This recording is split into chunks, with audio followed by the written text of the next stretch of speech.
নমস্কার, your internet school চ্যানেলে তোমাদের সকলকে স্বাগত। তো আজকে আমরা ক্লাস 8-এর কোশ্চেন ব্যাংকের বাংলার Cooch Behar Rambhola high school and Bardhaman municipal high school করব। এদের 4 মূর্তির আড্ডা ছিল উল্টোডাঙায়, পটলডাঙায়, নারকেলডাঙায়, ভুঙরডাঙায়। সঠিক উত্তরটা হবে পটলডাঙায়। নিচে বসে চড়ুই কবির দিকে তাকিয়ে থাকে। উপেক্ষার, খ তাচ্ছিল্যের, গ করুণার, ঘ হচ্ছে সহানুভূতির দৃষ্টিতে। সঠিক উত্তরটা হবে তাচ্ছিল্য। প্রতি প্রার্থনা করেছিলেন, ক খাদ্য, খ গ জল, ঘ আশ্রয়। সঠিক উত্তরটা হবে আশ্রয়। ডিম আনার দায়িত্ব নিয়েছিল, ক প্যালা, খ টেনিদা, গ হাবুল, ঘ ক্যাবলা।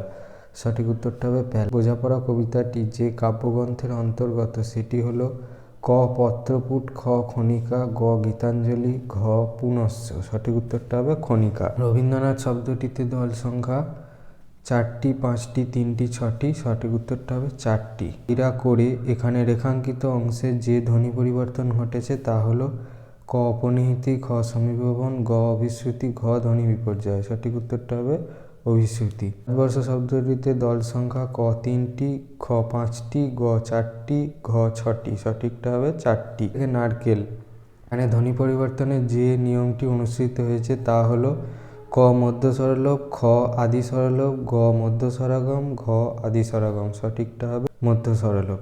ওতে একটা কীর্তি রেখে যেতে চাই, বক্তা কিভাবে এই কীর্তি রেখে যেতে চান। আলোচ্য উক্তিটির বক্তা ম্যাসিডোনীয় সাম্রাজ্যের অধিপতি সেকেন্দার। তিনি বিচিত্র দেশ ভারতবর্ষের সৌম্য, গৌর ও দীর্ঘকান্তি জাতির বৈচিত্র্যময় শৌর্যকে তার মহানুভবতা, ক্ষমা ধর্মের দ্বারা জয় করে একটি অক্ষয় কীর্তি রেখে যেতে। ঘটনা সামান্য খুবই, কোন ঘটনার প্রতি এখানে ইঙ্গিত করা হয়েছে? আলোচ্য অংশে কবি অপ্রত্যাশিত আঘাতের ঘটনাকেই সামান্য বলে উল্লেখ করেছেন। কোনো রকম উদ্বিগ্ন হওয়ার কারণ যেখানে থাকে না সেখানেই আচমকা জাহাজডুবির মতো ঘটনা ঘটে যায়। চন্দ্রগুপ্ত নাট্যাংশটির ঘটনাস্থল ও সময় নির্দেশ করো। নাট্যাংশটির ঘটনাস্থল সিন্ধু। ঘটনাটি ঘটেছে সন্ধ্যার সময়। পরবাসী কবিতায় কোন দুটি নৃত্যের কথা বলা হয়েছে? তো হলো কথাকলি, কত্থক। তোতায় সবুজ জামা পরলে কি কি ঘটনা ঘটবে? তোতায় সবুজ জামা পরলে গাছের ডালে যেমন বর্ণময় প্রজাপতি এসে বসে তেমন তার গায়েও প্রজাপতিরা আনন্দের সঙ্গে এসে বসবে। এরা যেমন সবুজ জামা পরা গাছেদের পছন্দ করে তেমন তোতাই গাছেদের মতো সবুজ জামা পরলে প্রজাপতি বসার আনন্দ পাবে। ব্রতানুষ্ঠান শেষ করিয়া দুর্গা বলিল, দুর্গা কোন ব্রত পালন করেছিল? পুকুরের ব্রত। গুরু মহাশয়ের পাঠশালায় শিক্ষাদানের কোন বিশেষ উপকরণ ব্যবহারের উল্লেখ রয়েছে? উত্তরটা হবে বেদ। অপু দুর্গার বাবার নাম লেখো। উত্তরটা হবে হরিহর। অপুদের বাড়ি হইতে কিছু দূরে একটা খুব বড় অশ্বত্থ গাছ ছিল। গাছটার দিকে তাকিয়ে অপু কি ভাব? যতবার সে চেয়ে দেখত ততবার তার যেন অনেক অনেক দূরের কোনো দেশের কথা মনে হতো। কোন দেশ তার ঠিক ধারণা হতো না, কোথায় যেন কোথাকার দেশ তা তার মার মুখে ওই সব দেশের রাজপুত্রদের কথাই সে। দল বিশ্লেষণ করো। অপরাজিতা, জীবনানন্দ। অপরাজিতা দল বিশ্লেষণ করলে হবে অপরাজিতা, সবকটাই মুক্ত দল। দল বিশ্লেষণ করলে হবে জীবনানন্দ। মুক্ত দল হচ্ছে জীবনা আর দ, রুদ্ধ দল হচ্ছে নন। ওটা বলেছে গেঁয়োযোগী ভিক পায় না অর্থ দিয়ে প্রবাদটিকে বাক্যে ব্যবহার করো। ওটা হবে অতি ঘনিষ্ঠ জনের গুণের কদর হয় না। ক্লাবের অনুষ্ঠানে আয়েশার মতো সুগায়িকাকে না ডেকে আনা হলো কলকাতা থেকে নিম্নমানের এক শিল্পীকে। একেই বলে গেঁয়োযোগী ভিক পায় না। নিহিতি কাকে বলে? উদাহরণ দাও। অপি উপসর্গের অর্থ আগে, নিহিত শব্দের অর্থ নিয়ে আসা।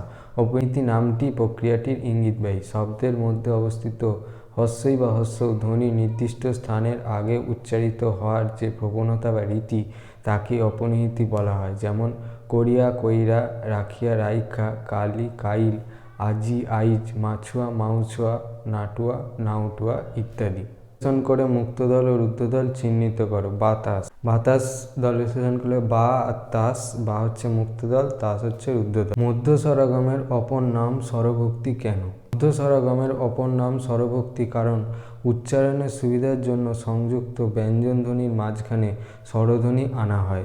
একে বিপ্রকর্ষও বলা হয়। উদাহরণ রত্ন, র অ ত ন অ। নুন আনতে পান্তা ফুরায়। বছর কারখানা বন্ধ হয়ে যাওয়ায় বেকার রবিবাবুর সংসারে এখন নুন আনতে পান্তা ফুরোয় অবস্থা। সবুজ জামা কবিতায় কবি তোতায়ের সবুজ জামা চাওয়ার মধ্য দিয়ে কোন ভাবনাকে প্রকাশ করেছেন তার লেখক। চট্টোপাধ্যায় তার সবুজ জামা কবিতায় শিশু তাই এর বৃক্ষময় হয়ে ওঠার মধ্য দিয়ে দূষণমুক্ত পৃথিবী গড়ে তোলা অর্থাৎ আরও গাছ লাগানোর কথা বলেছেন। বিশ্বব্যাপী ভয়ঙ্কর দূষণ প্রকৃতিকে বিপন্ন ও ধ্বংসপ্রায় করেছে। শ্বাসকষ্ট ও নানা দুরারোগ্য ব্যাধিতে মানুষ আক্রান্ত। বিজ্ঞানের নানা আবিষ্কার এবং যন্ত্র সভ্যতার দাপাদাপি দূষণ ক্রমাগত বাড়ছে। অক্সিজেন প্রকৃতি থেকে কমে যাওয়ায় সভ্যতার ধ্বংস অনিবার্য। এহেন অবস্থায় প্রকৃতিতে আরও গাছ লাগিয়ে সুস্থ পরিবেশ গড়ে তুলতে হবে। গাছেরা সবুজ জামা পরে যেমন আনন্দ পায়, তেমনি শিশু তো তাই অদ্ভুত আনন্দ প্রত্যাশা করে। গাছেদের মধ্যে সেও এক পায়ে দাঁড়িয়ে এক্কা দোক্কা খেলবে এবং স্কুলের গণ্ডিতে আবদ্ধ না থেকে গাছেদের মতো মুক্ত থাকবে। কবি বিশ্বাস করেন, শিশুদের বন্ধনের মধ্যে না রেখে তারা প্রকৃতির সম্পদ এই ভেবে প্রকৃতির সঙ্গে একাত্ম করতে পারলে শিশুর সার্বিক বিকাশ হবে। শিশু মনের পূর্ণতায় প্রকৃতি ও মানুষকে এক সূত্রে বেঁধে দিতে পারলে শিশু ও প্রকৃতির মতো সহজ সারল্যে বিস্তৃত হবে। সারা দেশময় তাঁবু বয়ে কত ঘুরব, কবি কোন তাঁবু বয়ে ঘোরার কথা বলেছেন? এর জন্য এই উত্তরটা লিখলে চলবে। তাঁবু অর্থ হলো মাথা গোঁজার ক্ষণস্থায়ী ঠাঁই বা শিবির। উচ্ছেদ হওয়া প্রকৃতি সারা জীবন ধরে তার উচ্ছেদের পূর্ববর্তী সুন্দর সরল জীবনকে বয়ে বেড়ায়। মূল বা শিকড় খুঁজে বেড়ায় প্রকৃতি কিংবা মানুষ, কিন্তু সে কোনোদিনই পায় না। আর পায় না বলেই কবির কণ্ঠে ধ্বনিত হয় সারা দেশময় তাঁবু বয়ে কত ঘুরব। হয়তো ভাবে চড়ুই পাখি কী ভাবে বলে কবি মনে করেন। এই তারাপদ রায় রচিত একটি চড়ুই পাখি কবিতা অনুযায়ী একটি নির্জন কক্ষে কবির বাস। পাখিটি মনে করে বিধাতার কৃপায় কবির অনুপস্থিতি এই কক্ষে সব কিছুই তার হয়ে যাবে, যেমন টেবিলে রাখা ফুলদানি, বই খাতা আর যাবতীয় সামগ্রী। স্টেশনে পৌঁছে দেখলুম। স্টেশনে পৌঁছে লেখক ট্রেনের কী অবস্থা দেখেছিলেন সংক্ষেপে লেখক। প্রশ্নের জন্য এই উত্তরটা লিখলে হবে। স্টেশনে পৌঁছে লেখক দেখেছিলেন যে ট্রেনটি সময় মতো এলেও মধ্যম শ্রেণী এবং দ্বিতীয় শ্রেণীতে অসম্ভব ভিড়। তাই লেখক এ কামড়া সে কামড়া করে শেষে হন্যে হয়ে একটা তৃতীয় শ্রেণীর ফাঁকা বগির কাছে এসেও থমকে দাঁড়ালেন, কেননা বগির দরজা আগলে থাকা কয়েকজন দোহারা চেহারার কাবুলিওয়ালা হুঙ্কারে আশেপাশের সকলেই তখন ততস্থ, এমনকি পুলিশও বেপাত্তা। মধুসূদন দত্ত ইউরোপের শীতকাল সম্বন্ধে ঈশ্বরচন্দ্র বিদ্যাসাগরকে কী জানিয়েছিলেন তার চিঠি রচনা অবলম্বনে লেখক। এর জন্য এখান থেকে এই পর্যন্ত লিখলেই হবে। ইউরোপের ভয়াবহ শীতের কথা কবি উল্লেখ করেছেন এবং সেখানকার শরৎকালে ঠান্ডা যে ভারতবর্ষের শীতকালের শীতলতম দিনের চেয়ে 6 গুণ বেশি তা তিনি জানিয়েছেন। মাইকেল যে ইতিমধ্যে ফার্সি ও ইটালিয়ান ভাষা প্রায় আয়ত্ত করে বর্তমানে জার্মান ভাষাচর্চায় রত এবং তা কোনো শিক্ষকের সাহায্য ছাড়াই ঈশ্বরচন্দ্রকে এই চিঠিতে জানিয়েছেন। এর মতো এই পর্যন্তই। তোমাদের যদি এটা ভালো লেগে থাকে তাহলে এই ভিডিওটা অবশ্যই একটা লাইক দিও এবং চ্যানেলটাকে অবশ্যই সাবস্ক্রাইব করে দিও এবং পাশে থাকা বেল আইকনে গিয়ে অবশ্যই ক্লিক করে দিও, যাতে করে এই জাতীয় ভিডিও যখনই আমরা আপলোড করব তোমরা সাথে সাথে তার ইনফরমেশান পেয়ে যাবে। এর মতো এই পর্যন্তই, দেখা হচ্ছে পরবর্তী ভিডিও।